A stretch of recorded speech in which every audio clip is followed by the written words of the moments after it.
Unawezaje kumfuata Ibrahimu? Sehemu ya 3, nguvu ya kufuata. Unawezaje kumfuata Ibrahimu? Unawezaje kumfuata Ibrahimu? Na natamani unisikilize kwa makini sana. Itakusaidia mno. Itakusaidia mno. Unawezaje kumfuata Ibrahimu? Amen. Namba tuendelee sasa. Namba 1. Tuko kwenye watu wa kufuata kwenye Biblia. Na namba 1, mfuate baba yetu Ibrahimu. Mfuate baba yetu Ibrahimu. Na kuna kitu cha kujifunza sana katika kumfuata Ibrahimu. Kuna watu ambao walidhamiria kujifunza maisha ya Ibrahimu na yakawatoa, yakawapeleka kiwango kingine, yakawapeleka hatua nyingine. Hata wewe leo ukiamua kumfuata Ibrahimu jinsi ambavyo alikuwa anaishi, lazima kuna mahali utaenda. Lazima kuna vitu ambavyo vitakusaidia kwenye maisha yako. Vitakusaidia sana kwenye maisha yako. Na ndio maana tuko kwenye somo la nguvu ya kufuata. Unapokuwa unafuata, kuna nguvu ambayo unaipokea. Kuna uwezesho ambao unaopokea unapokuwa unafuata. Ndio maana tukasema nguvu ya kufuata. Kwa kadri unavyozidi kuwafuata baadhi ya watu, ndivyo ambavyo unapokea nguvu, ndivyo ambavyo unaimarika, ndivyo ambavyo unaenda viwango vingine, kwa sababu umeamua kuwafuata watu. Sasa tunaanza, kuna baba yetu Ibrahimu ndiye ambaye nitamfuataje Ibrahimu? Nitamfuataje Ibrahimu? Jambo la kwanza, lazima kwanza tumfahamu Ibrahimu ni nani. Lazima ufahamu Ibrahimu ni nani, kwa sababu unataka kumfuata. Unataka ufuate yale ambayo alikuwa anayafanya, ili uweze kufikia angalau viwango ambavyo yeye alikuwa navyo. Sasa je, utamfuataje Ibrahimu? Jambo la kwanza, lazima kwanza umfahamu. Umfahamu kwamba je, Ibrahimu ni nani? Umeona? Mfahamu kwanza Ibrahimu. Namba 1, Ibrahimu alitambulika kama baba wa imani, a father of faith. Ibrahimu alitambulika kama baba wa imani. Kwa lazima ujue kwamba Ibrahimu ni baba wa imani, alitambulika hivyo na anaendelea kutambulika hivyo kwamba yeye ni baba wa imani. Kwa maana nyingine, unataka ujijengee uwezo wa kuwa na imani, lazima umfuate Ibrahimu. Kuna nguvu ambayo iko mle iliyomwezesha kuwa na imani. Na wewe asubuhi ya leo inaweza kaja kwako ikakufanya kuwa na imani kwenye maisha yako, ikakufanya vitu ambavyo ulikuwa uviamini ukaanza kuviamini. Yesu anasemaje? Mtu anapokuwa na imani kama chembe ya haradali, anaweza akawaambia mlima ung'oke na mlima ukang'oka, kwa sababu ya nguvu ya imani. Bwana tusaidie sana. Kuna baadhi ya watu ambao wamepata mpenyo kwa kuamini tu, Ndio maana Yesu wakati alipokuwa akiwaponya wagonjwa aliwaambia, imani yako imekuponya, imani yako imekuponya, ondoka zako. Kwa kuna baadhi ya watu unahitaji imani ili uweze kusonga mbele. Unahitaji imani ili uweze kusonga mbele. Kuna baadhi ya watu wako mahali unahitaji maombi. Unahitaji kuwekewa mikono. Unahitaji kuombea maombi ya siku 3 ya kufunga na kuomba. Unahitaji imani ili uweze kusonga mbele. Mwambie mwenzako unahitaji imani uweze kusonga mbele. Unahitaji imani tu. Unahitaji imani tu. Ndio maana Ibrahimu kilichomwezesha na kilichompa mafanikio ilikuwa ni imani. Aliamini ya kwamba Mungu ni muweza wa kila kitu. Angalia, anatambulika kama baba wa imani. Warumi 4:13. Warumi 4:13. Na kama unataka kujijenga kwenye imani, soma kitabu cha Warumi chote. Soma kitabu cha Warumi. Kitabu cha Warumi kinaelezea kwa imani. Kimejaa mambo ya imani. Warumi 4:13. Maandiko yanasema, kwa maana ahadi ile ya kwamba atakuwa mrithi wa ulimwengu alipewa Ibrahimu. Ahadi ile ya kwamba atakuwa mrithi wa ulimwengu alipewa Ibrahimu. Angalia tena, na uzao wake si kwa sheria bali kwa haki aliyohesabiwa kwa imani yake. hajanielewa bado hapa. Angalia, kwa maana ahadi ile ya kwamba atakuwa mrithi wa ulimwengu alipewa Ibrahimu, sio Ibrahimu peke yake, na uzao wake. Mwambie mwenzako, mimi ni mzao wa Ibrahimu. Na sisi ni wazao wa Ibrahimu, sio biological, sio kwamba tumetoka kwenye tuseme kwamba tumezaliwa kwenye ukoo wa Ibrahimu. Hapana, tumefanyika uzao wa Ibrahimu kwa imani. Kwa unapoamini kwamba mimi ni mzao wa Ibrahimu, ina maana kwamba unapokea ahadi ya kuwa mrithi katika ulimwengu. Unapokea ahadi, unaahidiwa kuwa mrithi. Na ndio maana kuna baadhi ya vitu ambavyo unatakiwa uwe navyo kwa sababu ni uzao wa Ibrahimu. Oh, Bwana tusaidie sana. Angalia, si kwa sheria bali kwa haki. Haki gani? Haki aliyohesabiwa kwa imani. Kwa kuna baadhi ya vitu utahesabiwa kuwa navyo kwa sababu na imani, si kitu kingine. Kwa sababu umeamini unahesabiwa kuwa haki. Yaani kuna mama mmoja alikuwa ananishuhudia, anasema ya kwamba wakati alipokuwa naumwa ameandikiwa kwenda kufanyiwa operesheni kwa sababu alikuwa na uvimbe tumboni. Yuko hapa kanisani tu hapa. Alikuwa ameandikiwa akafanyiwe upasuaji kwa sababu alikuwa na uvimbe tumboni. Yeye aliamini kwenye fungu la 10. Akasema, Mungu, nimekuwa mwaminifu kwenye fungu la 10. Na kati ya moja ya ahadi ya hili ni kwamba utaachilia ulinzi. Sasa iweje mimi nikafanyiwa operesheni na wakati mimi nakutolea Mungu fungu la 10? Akasema, kwa sababu na imani fungu la 10 nimetoa kwako, sitafanyiwa operesheni kwa jina la Yesu. Akasimika imani pale, akawa na kataa operesheni. Akasema, hapana, sitafanyiwa. Huu uvimbe utayeyuka wenyewe. Kwa sababu ina imani nimemtolea Mungu fungu la 10. Nimekuwa mwaminifu kwenye fungu la 10. Kwa nini mimi haya yanipate? Akasimika imani pale. Kilichokuja kutokea, angalia, alivyoenda mara nyingine tena akaambiwa kwamba ule uvimbe umeshayeyuka, haupo tena. Uvimbe umeishwa na imani. Umeishwa na imani. Lakini angekuwa na imani, angeanza jamani, hivi kwenye operation, kwenye chumba cha operation wanafanyaje? Unatakiwa uweje? Inatakiwa uweje? Kwa sababu anaanza kuwaza vitu ambazo havifai. Kwa sababu alisimika kwenye imani, Bwana kapitia muujiza kwenye imani aliyokuwa nayo. Mungu akupe imani katika jina la Yesu. Haleluya. Kuna vitu vingine usipokuwa na imani haviwezi vikatendeka. Unatakiwa uamini ndivyo atendeke. Angalia kipindi Yesu amealikwa kwenye sherehe ya Kana. Alipokuwa amealikwa kwenye ile sherehe, maandiko yanasema kwamba ile divai ilisha. Katikati ya sherehe vinywaji vilikatika. Wakaanza kujiuliza, itakuwaje? Mbona sherehe bado inaendelea na vinywaji vimekatika? Na ujue kwamba sherehe ni kula na kunywa eti. Hamna sherehe ya maneno. Sherehe ni kula na kunywa. Sasa kunywa hakupo. Watakula bila kunywa. Angalia, wakamfuata Yesu, wakamfuata mama yake na Yesu naye alikuwa amealikwa kwenye sherehe. Alipoona ile hali akawaita wale wahudumu, njoni hapa. Wakaenda. Walipoenda akawauliza, nini changamoto? Mbona vinywaji haviji? Na subiri vinywaji hapa mbona haviji? Anasemaje? Anasema vinywaji vimeisha. Akasema, yupo hapa ambaye anaweza kuprovide vinywaji. Yuko mahali hapa ambaye anaweza akaleta hiyo, akajibu hitaji la moyo wako. Yupo mtu ambaye anaweza akasababisha hiyo hali ya kutoka kuwepo kuhakikisha kwamba vinakuwepo. Na asubuhi ya leo Bwana Yesu yuko mahali hapa kwenye maisha yako. Haleluya.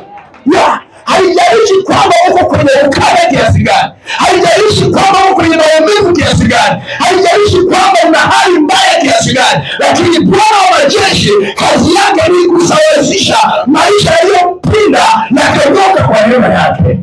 Haleluya. Ndicho ambacho kilichokuja. Akamwambia, sikiliza, yuko Yesu mahali hapa, mimi namjua huyu. Ni kijana wangu, nimemzaa, namjua. Yeye ni mwana wa Mungu. Namjua. Mariamu akawaambia, hebu nendeni kwake. Wakamfuata wakamwambia, Bwana, tumeagizwa, wewe ni Bwana, wewe tumeagizwa kwako, unaweza ukatatua hii changamoto. Yesu akamwambia mama yake, kama vipi? Muda wangu bado haujafika. Niliposoma ile andiko kwa kweli nijifunza vitu vingi. Muda wangu bado haujafika. Ngoja nikwambie, kuna namna hata kama muda wako bado haujafika, unaweza kumwambia Bwana na muda wako utafika katika jina la Yesu. unaweza kumwambia Bwana, hata kama kuna mambo bado hayajafika, lakini yanaweza yakafika kwa neema ya Bwana. Yule mama alivyoambiwa vile, wale wanyweshaji, wale wasimamizi wa harusi wakapewa maelekezo na Yesu. Wakamwambia hivi, hebu nendeni kule kwenye ile mitungi, tekeni hiyo mitungi yote, tekeni, wekeni maji, weka maji, sio juisi, weka maji. Halafu baada hapo mkishajaza ile mitungi, chukueni maji, peleka meza kuu kwanza. Peleka kule meza kuu. Na wakafanya hivyo, wakapeleka kule meza kuu. Angalia kilichokuja kutokea ni nini? Angalia kilichokuja. Wakati wanaonja yale maji yaligeuka kuwa divai, tena divai tamu sana. Wakaanza kufurahia. Ndicho ambacho Yesu anakifanya. Yaani wakati kuna mambo ambayo hayawezekani, unaona ghafla yanaanza kuwezekana kwa neema yake. Unaona ghafla mpenyo unapatikana kwa neema yake. Ndiyo maana unatakiwa uwe na imani. Wale walioambiwa katekeni maji mweke pale, waliamini kwamba Yesu anaweza kufanya. Hawakuwa na wasiwasi. Wakateka. Hebu fikiria. Nimeweza kuwa kwa pale. Unawapelekea unachota maji, unawapelekea kama ndio kinywaji. Ameagiza leta divai hapa, afu unaenda unachota maji. Lazima ndani ya moyo wako kama hujaamini utakuwa na wasiwasi. Unasema yasipobadilika, singaona aibu mwenyewe. Yasipobadilika ya maji yakawa divai kama nilivyoambiwa. After all Yesu hakuwa anajulikana kiasi hicho, kwa sababu ndio muujiza wake wa kwanza kufanya. Hawakuwahi kusikia kwamba kuna mtu alibadilisha maji yakawa divai. Hawakuwahi kusikia hata siku moja. Kwa hiyo wao wakachota. Angalia kinachofanyika hapa. Kuna mtu anaweza asielewe hapa. Haya ni maji ametumwa. Haya hapa ametumwa maji haya. Ameambiwa kwamba kateke maji, ameteka maji. Lakini wakati ameyabeba na apeleka meza kuu, yalikuwa bado ni maji.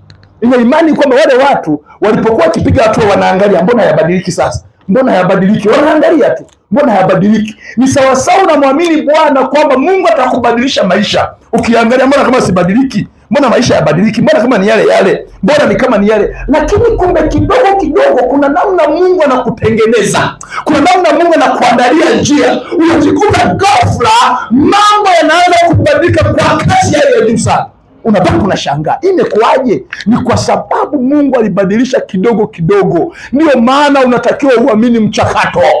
Haleluya. Unatakiwa uamini mchakato. Namna Mungu anavyofanya, hafanyi kama wewe unavyodhani. Hafanyi kama ulivyotegemea. Anafanya kwa kadri anavyojua kwamba hii inakufaa wewe. Ndio maana uweze kukopi kwa mwenzako. Kama nimeona huyu hivi, hawezi kukopi. Mungu anafanya kwa namna ya ajabu sana na kwa namna peke yake anavyojua yeye mwenyewe. Yale maji yakaenda yakabadilika, na hivyo badilika yakawa divai. Yalivyokuwa divai, yule mkuu wa meza alipoionja ile divai akasema, wow, hii divai si kama divai ya kawaida, ni divai ambayo ni tamu mno. Ndio maana Mungu anapokuwa na kuinua, anapokuwa na kubariki, baraka zako hazina majuto, baraka zako hazina maumivu, baraka zako zinakuwa ni baraka za kweli na amina. Unafurahia. Kuna watu ambao wana magari, wana majumba, hawayafurahii, hawalali kwenye nyumba zao. Kuna watu ambao hawafurahii vyakula vyao. Unakuta amebarikiwa, hawezi kunywa juisi, ameshakatazwa, hawezi kunywa soda kwa sababu ameshakatazwa na madaktari. Lakini Bwana akikuinua, nyama unakula, mboga zenye mafuta unakula, juisi unakunywa, soda unakunywa, kwa sababu ni Bwana mwenyewe amekuinua. Kuna wengine wameshakatazwa. Wengine wamekatazwa kulala kwenye magodoro, lala chini. Wamekatazwa. Lakini Mungu akikuinua, unalala kwenye godoro, hata kama inanesa namna gani, unanesa tu, wala husikii chochote, unakoroma mpaka asubuhi, ukiamka uko vizuri kwa sababu ya mkono wa Bwana ambao uko juu yako. Ndicho ambacho Bwana akifanya. Ile juisi ilikuwa ni tamu mno. Baraka ambazo Bwana anatupa ni baraka ambazo ni tamu mno. Nisaidie kumwambia mtu mmoja, baraka za Bwana ni tamu mno isee. Baraka za Bwana ni tamu mno isee. Mwambie baraka za Bwana ni tamu. Baraka za Bwana hazina majuto. Wala hazina kwamba unatakiwa mke saa 11. Hazina kama sheria. Usivae ndala, usivae viatu, usifanye. kuna unakuta ni mtu na fedha, lakini ukimwangalia anavyovaa hafa anaenda mtu mwenye fedha. Anavaa marapa tu, marapa nini, masheda amepewa. Yeye mwenyewe anatamani avae hata suti, anaivalia wapi? Amekatazwa. Lakini Mungu akikubariki, wow, chochote kile ambacho unaona kinafaa unapiga tu. Unapiga tu, leta rosheni hapa paka tu, leta wigi la 200 paweka tu, unajisikia raha, kwa sababu ni Bwana ambaye amekupa na Bwana amekuwezesha na kukufikisha hapo katika jina la Yesu. Angalia, ndiyo maana Ibrahimu alihesabiwa haki kwa sababu ya kuamini. Kwa sababu ya kuamini. Wewe amini kwamba Bwana anakupa kazi afu uone Mungu anachokifanya. Amini kwamba Bwana anakuwezesha afu uone Mungu anachokifanya. Amini kwamba unaweza ukafanya biashara uone Mungu anachokifanya. Just believe. Kazi yako ni kuamini, mambo mengine mwachie yeye afanye. Amini tu. Wow, amini tu. Tuendelee, angalia kwenye Yakobo 2:23. Namba 2, mfahamu kwanza Ibrahimu. Ibrahimu alitambulika kama baba wa imani. Na tunamfuata Ibrahimu kwa sababu ni baba wa imani. Kwa hiyo natamani na wewe ujawe na nguvu ya imani kama aliyokuwa na Ibrahimu. Uwe na imani ya kuamini kwamba hapa Mungu aniwezesha, kwamba hapa mimi natoboa. Yaani wengine wote wamekukatia tamaa, lakini unasema mimi natoboa hapa. Wengine wote wanaona hiki kitu hakiwezekani, hapa wewe unapita, wala ina shida. Wewe unapita. Haleluya. Wewe unapita. Angalia. Namba 2. Alitambulika kama rafiki wa Mungu. Ibrahimu alitambulika kama rafiki wa Mungu. Na tuko mahali pa kujifunza kutoka kwa Ibrahimu, tutambulike kama marafiki wa Mungu. Ona kwenye kitabu cha Yakobo 2:23. Tafsiri ya neno Yakobo 2:23. Maandiko yanasemaje? Kwa njia hiyo yakatimizwa yale maandiko yasemayo, Abraham alimwamini Mungu na ikahesabiwa kwake kuwa haki, naye akaitwa rafiki wa Mungu. Kwa sababu ya imani akaitwa rafiki. Hivi can you imagine hivyo viwango? Yaani viwango vya wewe kuitwa rafiki wa Mungu.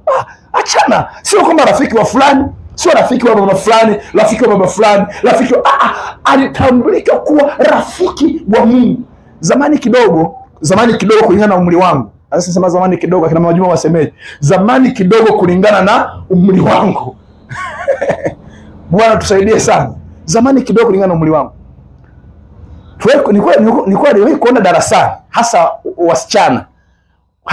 Wavulana ilikuwa sana, wasichana walikuwa wanaandikiana barua za kuombana urafiki. Wangapi walipitia hiyo stage? Wangapi waliandika barua wapo? Kumbe walikuwa wanaandika barua ya kuomba nini? Urafiki kwa msichana mwenzake. Sawa Kwa hiyo unakuta mwingine kama ni msichana mpaka na barua 5 za marafiki, na ili awe rafiki yake lazima ajibiwe. Lazima shete ajibiwe. Kwa hiyo anajibiwa, akishajibiwa anakuwa ni marafiki. Unaona Angalia, kwa imani ni barua moja wapo ya kumwandikia Mungu, Baba mimi nataka uwe rafiki yangu. Kwa imani. Unaona Mungu anakuwa rafiki yako. Mungu anakuwa rafiki yako. Na kisha kuwa Mungu rafiki yako, unakuwa na ukaribu naye wa karibu mno, kwa sababu ni rafiki yako. Ukienda kwa rafiki yako, yani unaingia popote pale, si rafiki yako. Mpaka ilifika kipindi hao nilikuwa tunashuhudia wasichana wanabadilishana ndala. Sawa ndala, yani wanabadilishana, mmoja anavaa ya mwenzake, wanabadilishana ndala. Ni marafiki. Angalia kitu kingine. Angalia kwenye Isaya 41:8. Isaya 41:8. Maandiko yanasemaje? Isaya 1:48. Maandiko yanasema, lakini wewe Israeli, mtumishi wangu Yakobo niliyemchagua, ninyi wazao wa Abrahamu rafiki yangu. Ninyi wazao wa Abrahamu. Mungu anazidi kusema kwamba pamoja na yote bado Ibrahimu ni rafiki yangu. Na tamani asubuhi ya leo Mungu umfanye kuwa rafiki yako kwa njia ya imani. Kwa kuamini kwamba Mungu nataka uwe rafiki yangu. Mungu nataka uwe kama ulivyomfanya Ibrahimu kuwa rafiki yake. Na mimi natamani wa upako asubuhi ya leo wa mimi kuwa rafiki yako. Ukishaona kwamba Mungu amekuwa rafiki yako, kuna mambo mengine atakusaidia, mengi mno atakuwezesha. Atakusaidia ukiingia kwenye uhitaji, yeye ndiye wa kwanza kukuambia, Bwana hapa fanya hivi, kwa sababu ni rafiki yako. He's your best friend. Angalia. Chimbuko lake ni lipi? Chimbuko la Ibrahimu ni lipi? Kumbuka tunasema kwamba Ibrahimu ni nani? tunajaribu kumwangalia Ibrahimu ni nani. Alitambulika kama rafiki wa Mungu, lakini pia Ibrahimu alitambulika kama baba wa imani. Chimbuko lake Ibrahimu, angalia, inatoka kwenye Mwanzo 11:27. Mwanzo 11:27. Haya tusome kwa pamoja. 1 2 3. Haya tuongeze sauti sasa. Tusome kama wenye imani ambao tunaamini. Nafikiri Ibrahimu angekuwa anasema hapa, angesema kwa sauti kubwa. Haya tusome kwa imani. Twende. Na hivi ndivyo vizazi vya Tera. Tera akamzaa Abraham na Nahori na Harani. Harani akamzaa Lutu. Wow. Ndio chimbuko la Ibrahimu. Ibrahimu baba yake alikuwa ni Tera, alikuwa ni mzee Tera. Na unaona walizaliwa wanaume watatu, Abraham, Nahori na Harani. Hawa ndio ambao waliandikwa. Ukiendelea kusoma mbele kidogo, unaona kwamba Harani alikuja kufa. Alifariki Harani. Kwa akabaki Nahori pamoja na Abrahamu mwenyewe. Kwa chimbuko la Ibrahimu, baba yake mzazi alikuwa ni mzee Tera, na walizaliwa wakiwa vijana watatu ambao wameandikwa kwenye Biblia. Wenda wengine walikuwepo, lakini walioandikwa kwenye Biblia walikuwa ni watatu. Alikuwa ni Nahori na Harani pamoja na yeye. Kwa unaweza kuona Ibrahimu alikuwa ni kijana mkubwa wa mzee Tera. Kwa maana nyingine alikuwa ndiye mzaliwa wa kwanza wa mzee Tera. Bwana tusaidie sana. Haya, mahali alipokuwa anaishi, walikuwa wanaishi wapi? Ibrahimu alikuwa anaishi wapi? Angalia kwenye Mwanzo 11:28. Mwanzo 11:28. Harani akafa kabla ya baba yake Tera. Yaani mtoto alikufa kabla ya baba. Harani akafa kabla ya baba yake Tera. Katika nchi aliyozaliwa, yaani katika Uru wa Wakalidayo. Kwa hiyo tunamwona Ibrahimu alikuwa anaishi katika nchi ya Uru wa Wakalidayo. Ndio chimbuko lake. Ndipo mahali ambapo Ibrahimu alikuwa anaishi, katika Uru wa Wakalidayo. Sasa tutaiangalia vizuri Uru wa Wakalidayo. Hao Wakalidayo walikuwa ni watu gani? Ni sawasawa useme kwamba huyu amezaliwa Arusha kwa Wachaga, si tumeelewa? Amezaliwa Tarime kwa Wakuria, amezaliwa Shinyanga kwa Wasukuma, amezaliwa Bariadi kwa Wasukuma wa Bariadi, tumeelewa? Amezaliwa Tabora kwa Wanyamwezi.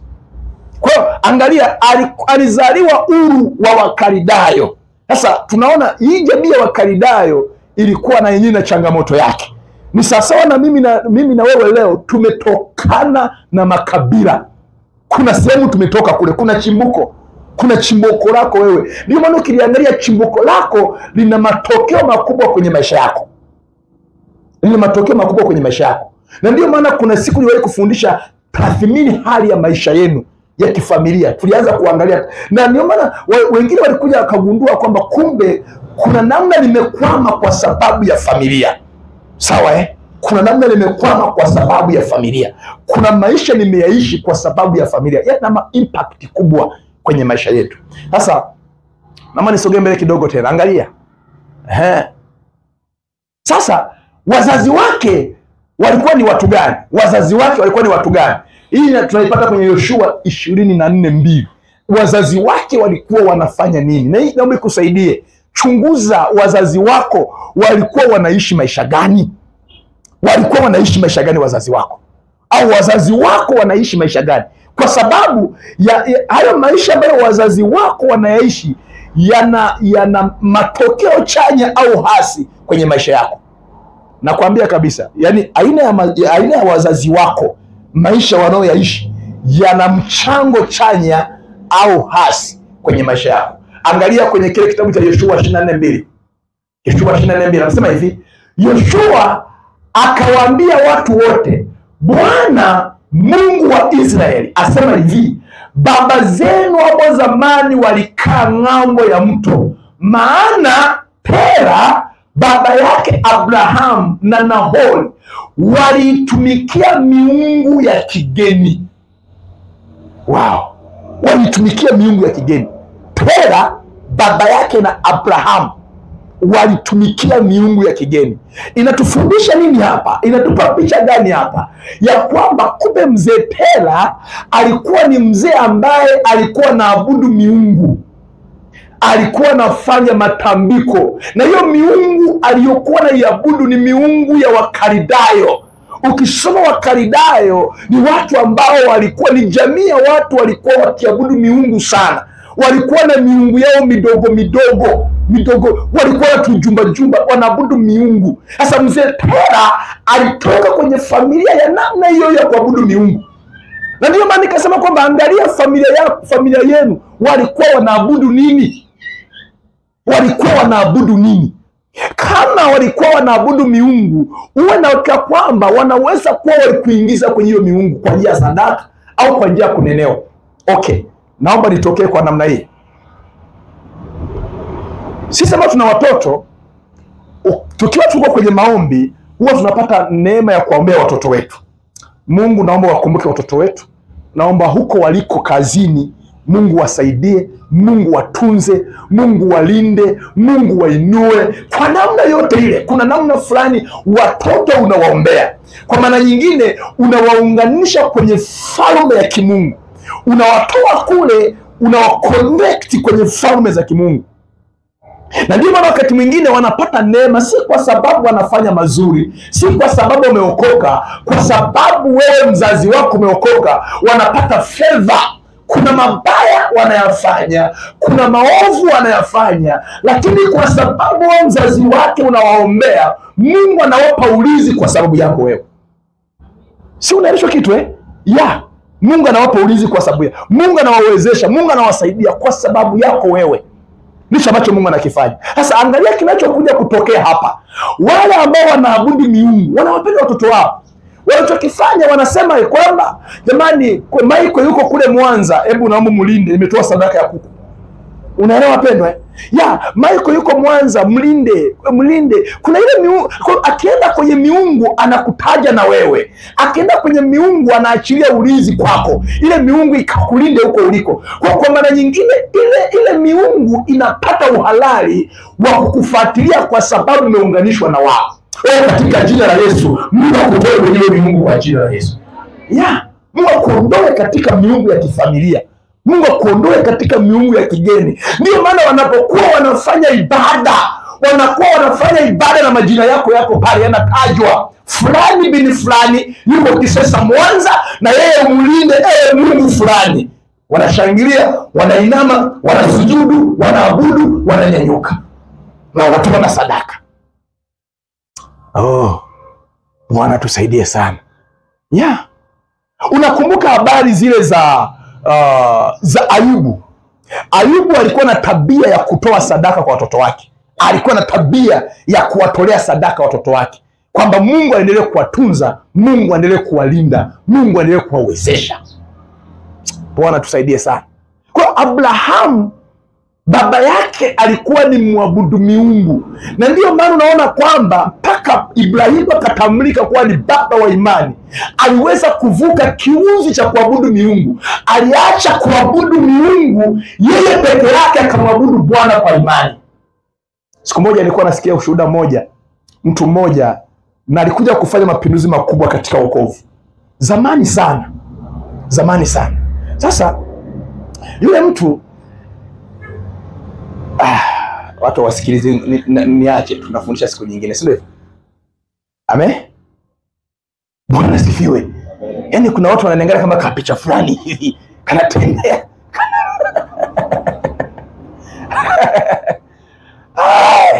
Sema labda itawashtua, lakini mimi nilisikia kwa Bishop Daga anasema kwaona, akasema kumbe kisha kumbe watu wanashtuka. Sawa kwa nikisema na unasema sawa inasaidia. Sema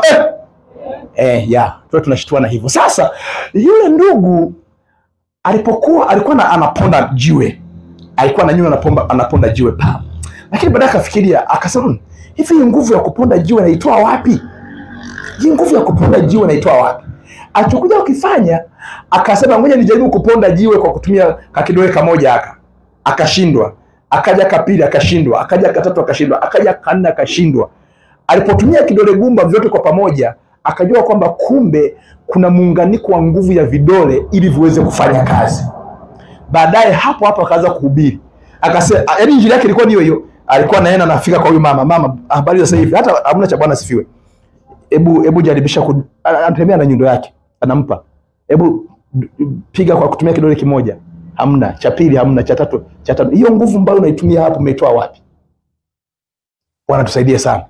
Umeona? Asema hiyo nguvu ambayo unaitoa hapo ndio nguvu ya Mungu. Mpende Mungu. Kwa hiyo ndio injili yake, mpende Mungu, mpende Mungu, mpende Mungu. Na watu wakaanza kumpenda Mungu kwa namna hiyo. Si hakuwa na maandiko, hakuwa na Biblia, ili aliamini kwamba hii nguvu, hapana, kuna Mungu ambaye anatuwezesha hii nguvu. Na ndio maana Ibrahimu alihesabiwa haki kwa sababu aliamini kila ambacho Bwana anakifanya kwenye maisha yake. Ndicho ambacho kinimpa nguvu. Sasa naomba nisogee mbele tena kidogo. Angalia, aliitwa Ibrahimu kabla ya Mungu kumbadilisha jina kuwa Ibrahimu. Aliitwa Abraham. Aliitwa Abraham kabla ya Mungu kumbadilisha kuwa Ibrahimu. Ona kwenye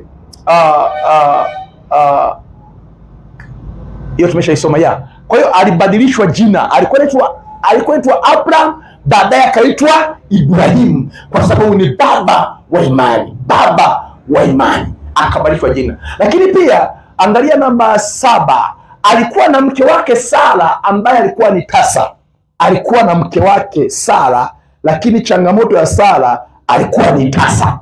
Angalia kwenye Mwanzo 11:30. Tusome wote kwa sauti 1, 2, twende.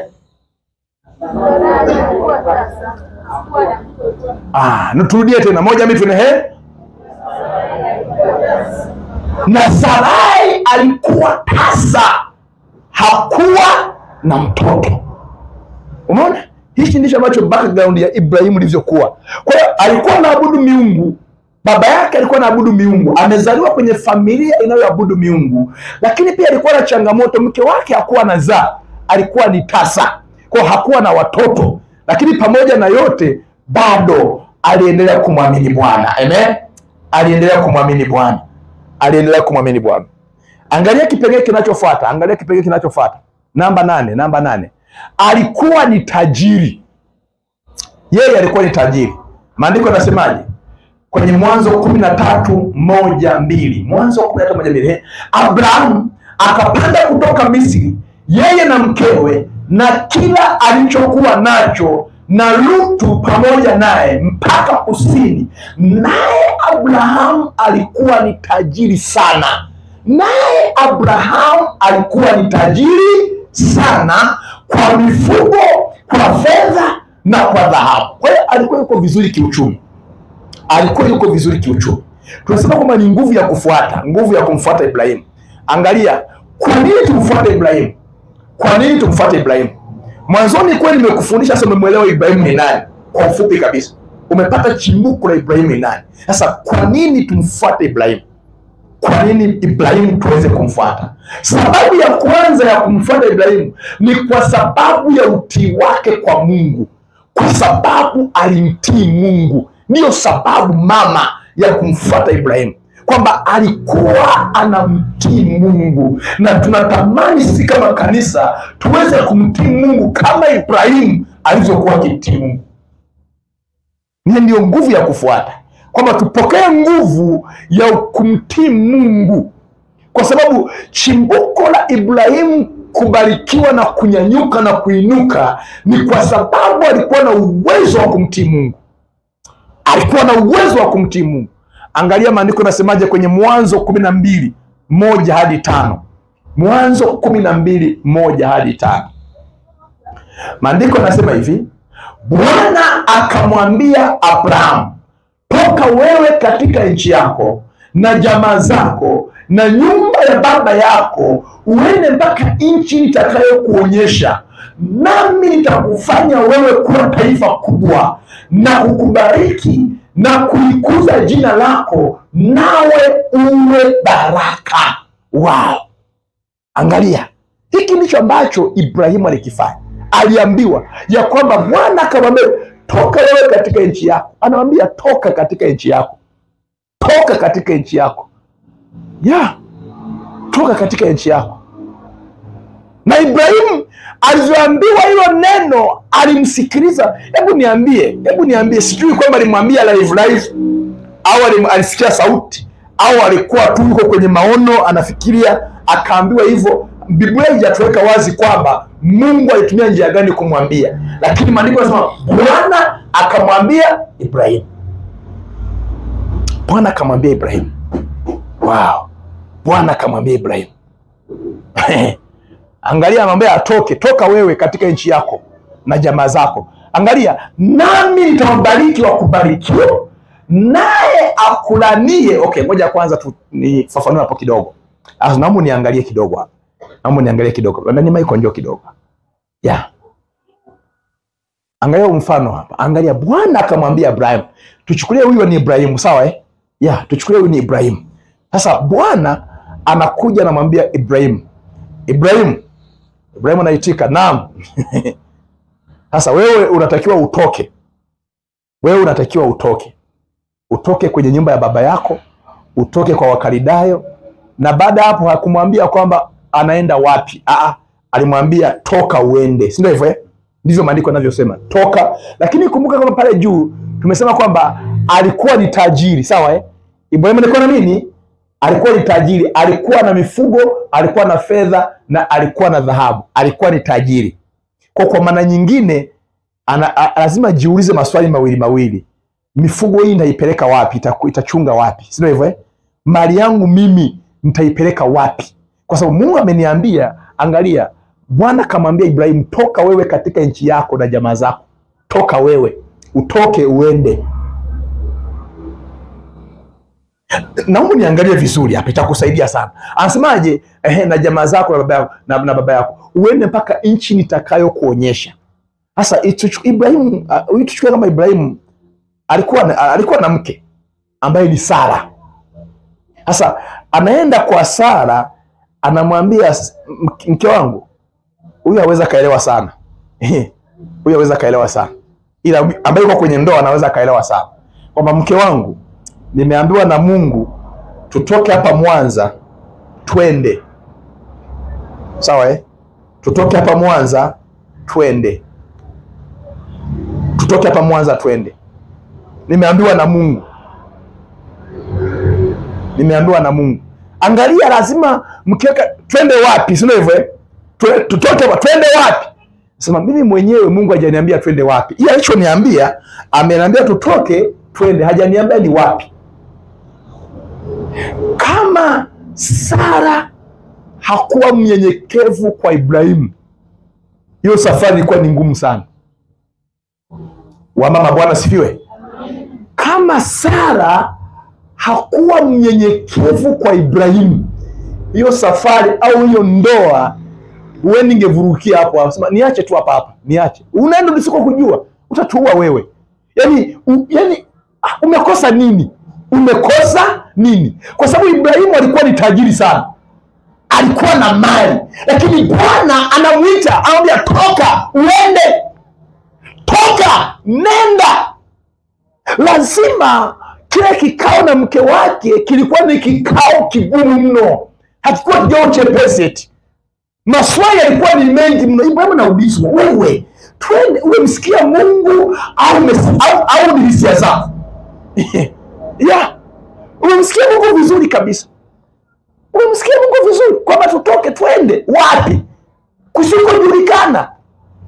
Huyo ni Mungu ambaye anakupeleka kusikojulikana. Wewe mwenyewe hukujui ni wapi. Tukifia huko, angalia, nitakuonyesha nami nitakufanya wewe. Na baraka zake za Ibrahimu zilikuwa ziko hapa, kwamba kukubali kwenda sehemu ambayo hajui ni wapi. Amen, barikiwe sana. Tulisikia ushuhuda wa mchungaji wale walikuwa kwenye tamasha la kusifu na kuabudu. Anasema alipokuja kufungua huduma, akasikia Mungu anamwambia kwamba unatakiwa ufikie kanisani. Sawa eh? Ufikie wapi? Unatakiwa ufikie kanisani. Na yeye na mke wake walifikia kanisani. Walikaa kwa muda mrefu pale kanisani. Mpaka wakawa wanaita kama ni yule mchungaji ambaye anakaa kanisani. Yule mchungaji ambaye anakaa kanisani. Hebu niambie, Ibrahimu anaenda kumwambia rafiki yake, rafiki yangu, mimi bwana nimeambiwa na Mungu naenda sehemu wapi, hata sijui ni wapi, ila nimeambiwa na Mungu. Lazima watakuona kama vile ni chizi fulani hivi. Watakuona kama vile akili yako imekuruka. Lakini angalia, kwa kuwa Ibrahimu alikuwa na uhakika Bwana amemwambia aende, Ibrahimu akakataa. Alichukua hatua ya kwenda. Na ndio maana angalia hadi leo kuna namna fulani Bwana anakuita kwenye kazi, Bwana anakuita kwenye huduma, lakini unakataa kwenda. Bwana anakuambia kawashuhudia watu, kawaleta watu waje kwangu. Angalia, unakataa kwenda. Bwana anakuambia peleka habari njema huko, unakataa kwenda. Bwana anakuambia kwamba nenda ukafanye kitu fulani na kitu fulani, unakataa, unamkatalia. Bwana tusaidie sana. Nguvu ya kufuata Ibrahimu ni nguvu ya kukubali kutumwa na kumtii Bwana kwa kile anachokuagiza, kwa kile anachokuagiza. Lazima ujijengee uwezo wa kuwa mtiifu kwa kile ambacho Bwana anakuagiza kila kunapokucha. Anakuagiza leo ukamtie mama fulani moyo, anakuagiza leo ukafanye jambo fulani. Kwa kuwa usio mtiifu hauendi. Ni mara ngapi Mungu amekuagiza uende hujaenda? Ni mara ngapi Mungu amekuagiza? Ni mara ngapi Mungu amekusemesha na wewe ukaumute ukakataa? Ni mara ngapi Mungu amekusemesha kufanya jambo fulani la kihuduma lakini ukakataa? Mwenye ni shahidi wa maisha yako. Navyozungumza hivi, kuna watu wanasemeshwa ndani ya mioyo yao, hapa nilikataa, hapa nilikataa, hapa nilikataa, hapa nilikaidi. Ni mara ngapi? Mara ngapi Mungu anakuagiza kwamba hebu uende ukafanye kitu fulani? Mara ngapi Mungu anakuambia kwamba hebu kawaombee watu fulani? Hauombi. Mara ngapi Mungu anakuambia kwamba hebu kawafundishe watoto? Uendi kufundisha watoto. Mara ngapi Mungu anakuambia hebu kasafishe kanisa la Bwana? Hauendi kusafisha. Ni mara ngapi? Mara ngapi Mungu anakuambia? Na unajikuta kwamba kuna mara nyingi sana Mungu amekuambia, lakini wewe hujataka kukubali. Umekataa. Hautaki kutoka. Hautaki kutoka kwenye familia yako kwenda kufanya kazi ya Bwana. Na kuna wengine wanasemeshwa hata kwenda kufungua makanisa, lakini wanakataa. Wanaumia, utasema hapana, mimi si, hapana hicho. Hapana. Wanakataa. Mungu anawasemesha kafungua huduma, kapeleka habari njema kule, wanakataa. Nasema hapana. Hapana. Ni mara ngapi Mungu anakusemesha wewe unakataa? Nisaidie kumwambia mwenzako, ni mara ngapi Mungu anakusemesha unakataa? Mara ngapi Mungu anakusemesha unakataa? Asubuhi leo pokea nguvu ya utii unaposemeshwa na Bwana katika jina la Yesu. Pokea neema ya utii. Ibrahimu alimtii Bwana hata kama alikuwa ni tajiri sana, hata kama alikuwa na uwezo mkubwa sana, lakini ilipokuja hoja ya Bwana aliitika.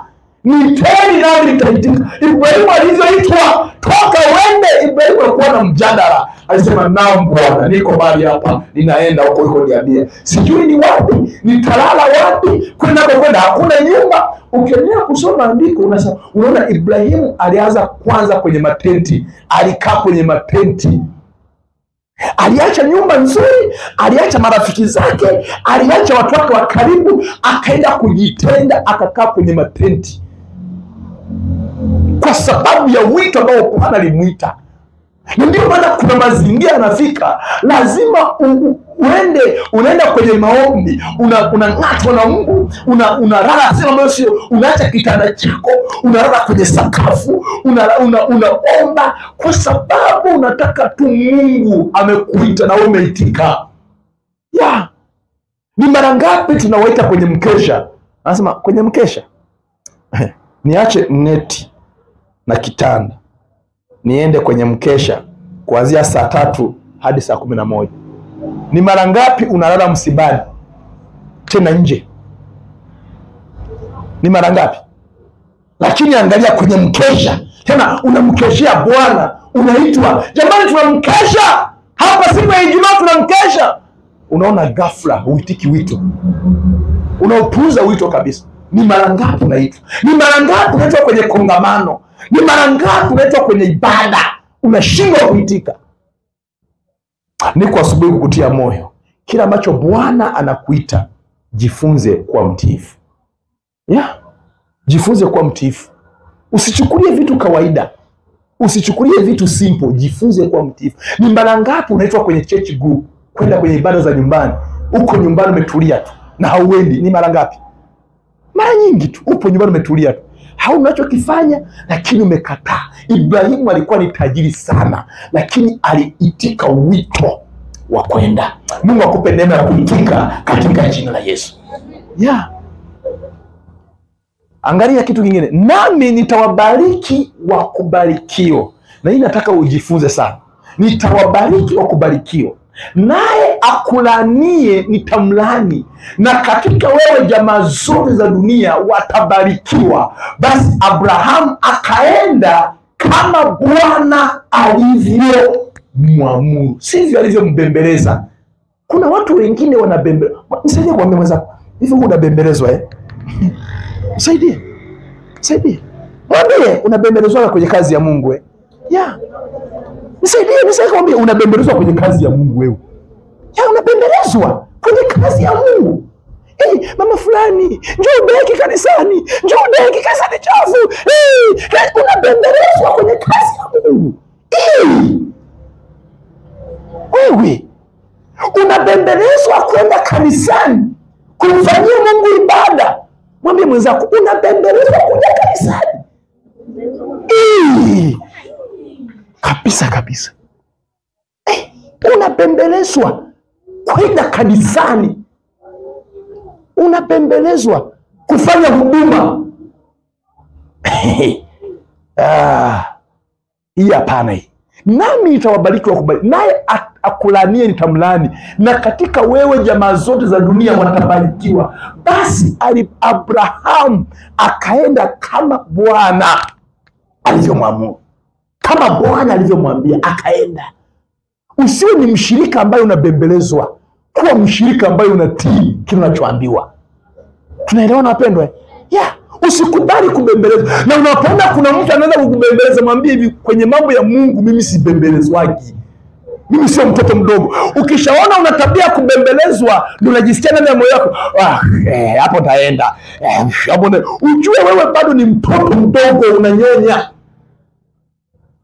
Katika ulimwengu wewe ni mtoto mdogo. Na ndio maana kilio chako ni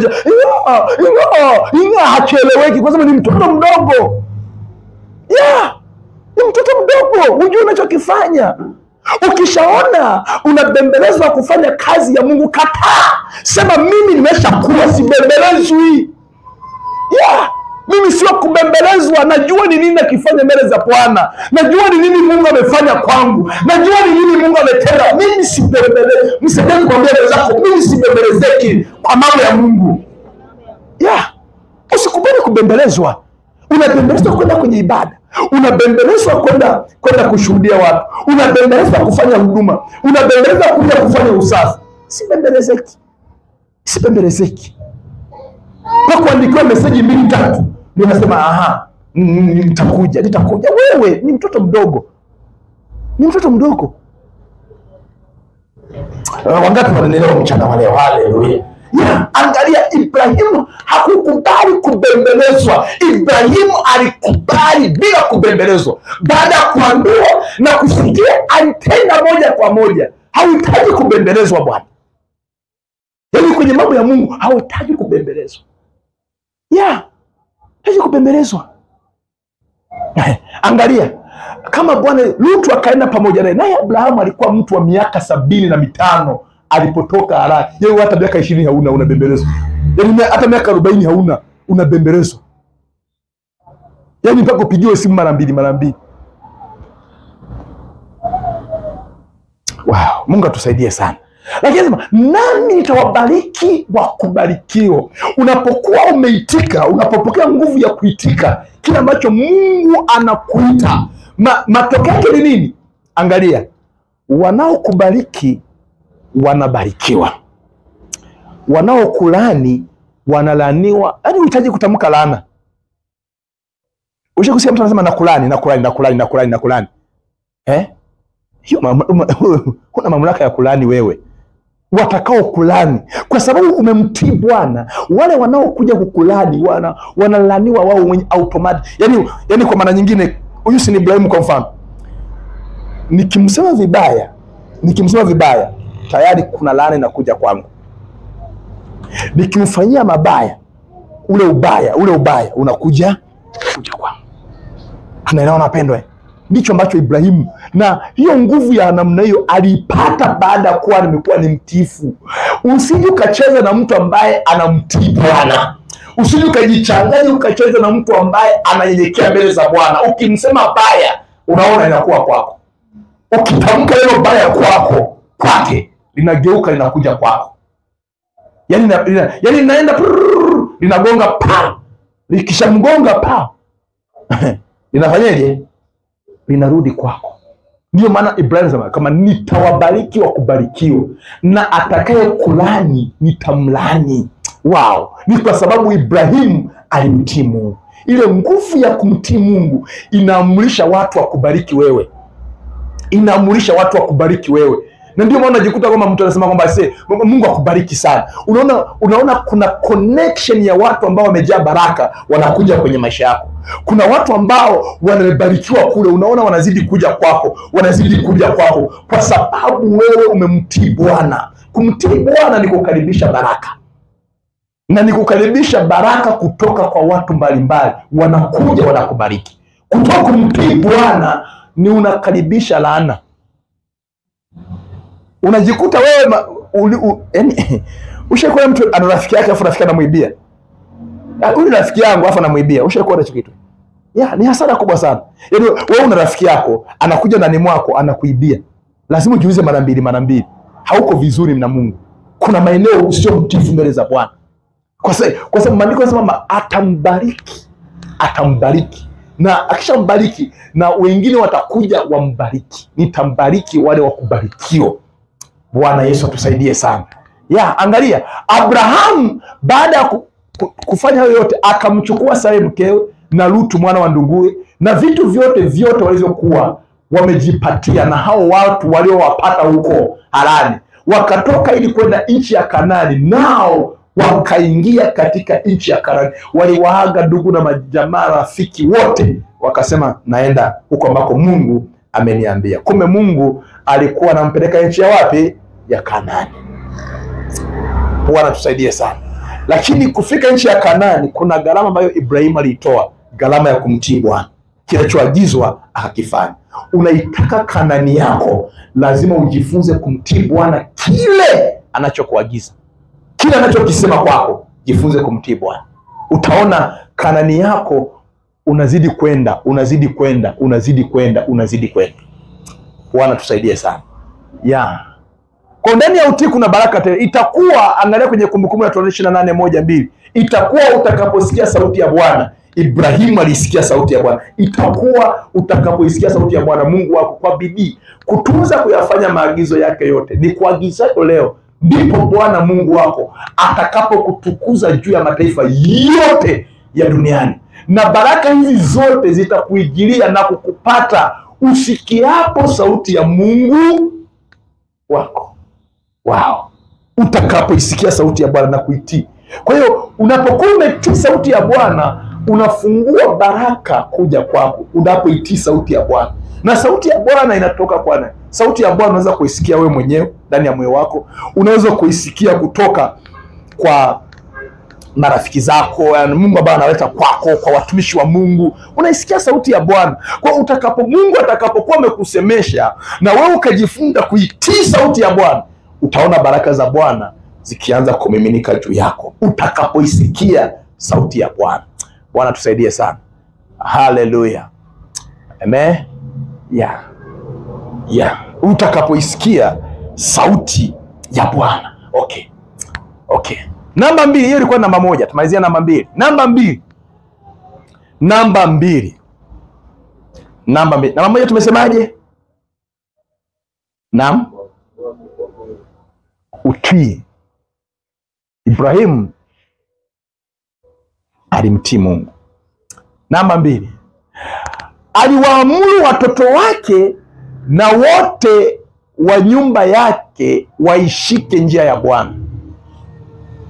Tunamfuata Ibrahimu kwa sababu aliwaamuru watoto wake, aliamuru na watu wa nyumba yake waishike njia ya Bwana. Ndio maana tunamfuata Ibrahimu. Nguvu ya kumfuata Ibrahimu, kwa kumtii Mungu, cha kwanza. Cha pili, kwa sababu aliamuru familia yake na watu wa nyumbani mwake waishike njia ya Bwana. Angalia kwenye Kumbukumbu la Torati 18:19 20. Kumbukumbu la Torati 18:19 20. Kumbukumbu la Torati 18:19 20. Tuseme kwa sauti moja mbili twende. Kwa maana nimemjua ya kwamba atawaamuru wanawe na nyumba yake baada yake waishike njia ya Bwana, wafanye haki na hukumu, ili kwamba Bwana naye akamtimizie Ibrahimu ahadi zake. Wow. Unaona kilichotokea hapa? Kwamba kwa maana nimejua ya kwamba atawaamuru wanao na nyumba yake. Kwa hiyo tunapata nguvu ya kumfuata Ibrahimu kwa sababu alikuwa na uwezo wa kuamuru watoto wake, wa kuamuru watu wa nyumba yake waweze kupenda njia ya Bwana, waweze kuenenda katika njia ya Bwana. Lazima wewe ambaye umepata neema ya kuwa na watoto na familia ujiulize ya kwamba, je, unaiamruje familia yako kumtumikia Bwana? Unaiamruje familia yako imjue Bwana? Unaifundishaje familia yako kwa habari ya Mungu? Lazima ujue kuiamrisha familia yako. Aliwaamuru wanawe. Ni kosa kubwa mzazi unaenda kanisani unamwacha mtoto nyumbani. Kosa kubwa sana. Unawacha watu wako nyumbani wametulia, wewe unakuja kanisani. Lazima uamuru familia yako, amuru nyumba yako imtumikie Bwana. Yoshua akasemaje? Mimi pamoja na nyumba yangu tumeamua kumtumikia Bwana. Mimi pamoja na nyumba. Hakikisha kwamba unaiamuru familia yako isikae nyumbani. Siku ya ibada isukume iende kanisani. Siku za mafundisho isukume iende kanisani. Hivyo ndivyo ambavyo unaiamuru. Hivyo ndivyo ambavyo unapokea baraka kutoka kwa Bwana. Hiyo ndiyo nguvu ya kumfuata Ibrahimu. Unataka kumfuata Ibrahimu. Ibrahimu aliamuru familia yake ikamfuata Bwana. Na wewe jifunze kuiamuru familia yako imfuate Bwana. Jifunze kuiamuru familia yako imjue Bwana. Imjue Bwana. Tunaelewana wapendwa? Wajue kwamba wewe umeokoka. Hivyo unajua kuna wazazi wengine yani akimwangalia mama au baba sema, yani kama mama na baba wako hivyo wanaenda kanisani, bora nisiende kanisani. Watoto hao. Iamuru familia yako imjue Bwana. Bwana tusaidie sana. Namba 3. Kwa nini tumfuate Ibrahimu? Aliamini katika kutoa fungu la 10. Ibrahimu aliamini kutoa katika fungu la 10. Nguvu ya kumfuata Ibrahimu. Nguvu ya kumfuata Ibrahimu. Aliamini katika kutoa fungu la 10. Wewe unaamini nini kwenye fungu la 10? Mwambie mwenzako unaamini nini kwenye fungu la 10? Mwambie, nikisema mwambie unanitii, si ndio hivyo? Wewe unanitii na mimi sasa. Nisaidie kuambia wewe unaamini nini kwenye fungu la 10? Unaamini nini kwenye fungu la 10? Au unakula zote? Yaani kuna mwingine anakula zote ambazo Mungu amempa. Tafuna. Na wala haoni shida. Angalia kwenye maandiko. Aitoa fungu la 10 na kwa kuhani Melkizedeki. Angalia Mwanzo 14:20. Na hapa ndipo tulipoanza kuipata neno fungu la 10. Kwa mara ya kwanza tulianza kuona hapa kwa Ibrahimu kwenye fungu la 10. Kwenye sadaka kwa mara ya kwanza tuliona kwa Kain na Habil. Ndio watu wa kwanza kumtolea Mungu sadaka. Lakini kwenye fungu la 10 tunaona Ibrahimu anapata mafunuo ya kumtolea Mungu fungu la 10. Angalia kwenye Mwanzo 14:20. 1 2 twende tusome wote kwa sauti. 1 2 twende Ahimidiwe Mungu aliye juu sana, aliyewatia adui zako mikononi mwako. Abrahamu akampa fungu la 10 la vitu vyote. Abrahamu akampa fungu la akampa fungu la 10. Nguvu ya kumfuata Ibrahimu ni nguvu ya kutoa fungu la 10. Na hapa lazima, kama unataka uendane kama Ibrahimu alivyokuwa akienda, upate yale ambayo Ibrahimu alikuwa akiyapata, lazima ujitengenezee mazingira ya kutoa kumwibia Bwana. Utengeneze mazingira ya kutoa fungu la 10. Na usije ukacheza hiki kitu. Akampa fungu la 10 la vitu vyote. Kwa vitu vyote ambavyo Ibrahimu alikuwa akivipata, alikuwa anatoa fungu la 10 kwa kuhani Melkizedeki. Alitambua wazi kabisa kwamba huyu ni Mungu amefanya, akatoa fungu la 10. Ndio tunapata hapa neno fungu la 10. Kwa mwanzilishi wa utoaji wa fungu la 10 alikuwa ni Ibrahimu. Na hakufundishwa na mchungaji wake, hakufundishwa na nani. Yeye alifunuliwa ndani ya moyo wake, anasema niwe natoa fungu la 10. Niwe natoa fungu la 10. Bwana tusaidie sana. Hii ni nguvu ya ajabu sana.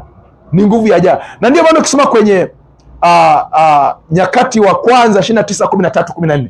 Nyakati wa kwanza 29:13-14. Maandiko yanasemaje? Nyakati wa kwanza, basi sasa Mungu wetu, twakushukuru na kulisifu jina lako tukufu. Lakini mimi ni nani na watu wangu ni nani, hata tuweze kutoa kwa hiari hivi? Kwani vitu vyote vyatoka kwako, na katika vitu vyako mwenyewe tumekutolea. Kwa maana vitu vyote vyatoka kwako, kwa Baba, vinatoka mbinguni. Na cha ajabu ni kwamba kwenye vitu vyote ambavyo Mungu ametupa, bado tunapata vya kufanyaje? Vya kumtolea, vya kumrudishia. Naomba niulize swali moja. Sisi ambao tuna watoto, vitu vyote ambavyo viko pale si vya wazazi, ni miliki ya wazazi, si ndio hivyo? Lakini mtoto anafanyaje? Anavitumia. TV ataangalia, anavitumia tu. Vitu vyote vya nyumbani anavitumia. Lakini japokuwa ni vya wazazi wake. Lakini angalia kinachokuja kufanyika ni nini? Kwamba pamoja na kwamba mtoto amepewa kitu fulani, napenda kutoa huo mfano wa andazi. Unampa mtoto andazi. Labda mama, shika andazi, ni mtoto nimempa. Halafu mzazi anasema sio naomba lote. Maana ukoomba lote hapo hicho ni kipengele. Anasema mama nikatie kikubwa eti. Tunasemaga hivyo? Eti mama Boke, ulikuwa unamwambiaje binti yako hivi? Nikatie kidogo, kadonchololo. Ni kadogo tu. Kadonchololo, tu. Nikatie kadogo. Kwani kale kadogo kanamshibisha mzazi? Anachokitafuta ni nini? Ni upendo, si ndio hivyo? Anachotafuta ni upendo. Kwa hiyo mtoto akichukua hapo kadonchololo akampa, mzazi anajisikia vizuri. Na kesho anafanya zaidi ya hapo, si ndio hivyo? Lakini angalia kama unamwambia ipatie kadonchololo. Ninaomba. Anapanisha na mabega. Hebu jiulize, ni nani ambaye amempa? Je, mzazi hana uwezo wa kumnyang'anya? Unaweza kushinda kumnyang'anya andazi mtoto? Unaweza kumkapa tu, njoo hapa, leta andazi langu, na ukalila mbele yake na sikufanye chochote. Wewe niangalie, unamwambia niangalie kabisa. Andazi ni tamu. I say utalia, utagalagala, utajiviringisha, lakini andazi nafanyaje? Linaliwa na mzazi. Ndicho ambacho Mungu anakifanya kwetu. Mungu anapokuwa amekupa, anataka kadonchololo. Kati ya vingi ambavyo amekupa, anataka kadonchololo kadogo tu. Umpe, umrudishie. Kwamba ni ishara kuthamini kwamba hicho ambacho Mungu amekupa na wewe umrudishia, unajua ni yeye ambaye amekupa. Kama unaweza ukamrudishia Mungu, unaweza ukampa yeyote yule. Yaani kama unaweza ukamrudishia Mungu, unaweza ukampa yeyote yule. Hako kadonchololo wako. Sasa tafsiri yake ni nini au maana yake ni nini? Kama huyu mtoto atakula andazi, atamaliza lote. Mama akienda sokoni, akikumbuka kumnunulia andazi, hata mahela ipo, asema yule ni mchoyo, simpelekei. Ndio maana kuna watu wamekwama, kuna watu wasongi mbele, maisha yao yamezama kwenye matope, kwa sababu hawataki kumpa Mungu kadonchololo, kafungu ka 10, hawataki kumpa, wanakula kote. Hebu kani imagine kwamba 10,000 shilingi 1,000, yani 1,000 ni nyingi kushinda. Si unaelewa? Kwenye 100,000 shilingi 10,000, yani unafukia. Halafu baada hapo, baba nibariki, baba nimpe baba, leta wateja. Hivi Mungu hivi unamchukuliaje? Mwambie waza, unamchukuliaje Mungu? Hivi unamchukuliaje Mungu? Yaani amekupa uzima, amekupa akili, amekupa kazi, umepata kazi, amekuwezesha, amekupa fursa, wengine wajapata, na bado umepata fedha hata 1/10, unaamua kulala. Afambie Mungu, utajijua. Hayo mambo ya fungu la 10 utajijua. Shauri yako. Mimi umeshanipa. Shauri yako. Mwambie mwenzako kuna kesho tena. Kuna kesho tena. Yeah. Kwa Ibrahimu baada ya kujua hayo, alianza kutoa fungu la 10. Alianza kumpa fungu la 10 Bwana. Na kwa taarifa yako, fungu la 10 linalotolewa hapa kanisani haliendi kwa mchungaji, linaenda kwenye gara, linajaza kwenye nyumba ya Mungu. Mathalan, wakati tuna concert ya praise and worship hapa, mixer iliungua, booster ikaungua. Sawa? Yeah. Vyote viliungua pa. Umeona sivyo tunafanya kazi sasa hivi? Kuna mchango umetolewa. Bwana sifiwe jamani, booster iliungua. Mixer iliungua. Tutoe, leta kikapu cha sadaka toe. Hapana. Tukishafanya hivyo tunaangalia kwenye gala. Sawa, leteni chakula nyumbani mwa nani? Mwa Bwana. Leteni. Yaani unavyokuwa unatoa sadaka zako, unavyokuwa unatoa mafungu yako ya 10, tunajaza kwenye gala la Mungu. Likitokea uhitaji kwenye gala la Mungu, tunawaambia watu wa fedha, jamani busi imeungua, vipi? Gala la Mungu imefanyaje kule? Iko vizuri. Okay, chukueni katengenezeni. Okay, angalia hii screen. Sini kwa hii screen. Tunaweka mchango wa kununua screen hapa. Jamani tuna mchango wa screen. Tuna mchango wa screen. Wa screen. Sasa mwisho ukiniona mchungaji utakuwa unaona mchungaji wa michango sasa. Hicho kitu hakipo. Mimi nimekuja kutangaza habari njema. Nimekuletea neno la Bwana. Si unaelewa pendwa? Yeah. Mchango wa screen. Hii screen imenunuliwa kwa nini? Kwa sababu ya mafungu yako ya 10 na sadaka unazozitoa. Haziendi kwa mchungaji au kwa nani, zinaenda kufanya kazi ya unapoona hapa tusome wote ubarikiwe. Unaona tunajifunza hapa hatubarikiwi. Tunabarikiwa. Hivi vinaenda kufanya kazi ya Mungu. Hiyo zaka unayotoa fungu la 10 inafanya kazi ya Mungu. Hiyo sadaka unayotoa inafanya kazi ya Mungu. Haiendi kwenye mifuko ya watu. Inaenda kwenye gala ya Mungu. Leteni zaka kamili nyumbani mwa Bwana ili kiwepo chakula cha kutosha. Bwana tusaidie sana. Angalia kwenye Mithali,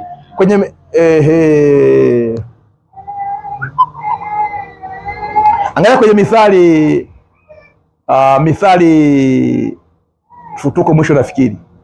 Yeah. Hiyo okay, sawa. Mithali 3:9. Angalia kwenye Mithali, andiko la mwisho. 1, 2, tusome kwa pamoja. Tusome kwa sauti 1, 2, 3. Mheshimu Bwana kwa mali yako na kwa malimbuko ya mazao yako yote. Sio nusu. Yote. Mheshimu Bwana kwa mali yako. Sulemani anaandika anasema, jamani tumheshimu Bwana kwa mali zetu. Kuna wengine hawamheshimu Bwana kwa mali zao. Nguvu ya kumfuata Ibrahimu ni nguvu ya kufuata kumheshimu Bwana kwa mali zetu ambazo Bwana mwenyewe ametuwezesha kutupatia. Mpigie Bwana makofi mchana wa leo. Haleluya.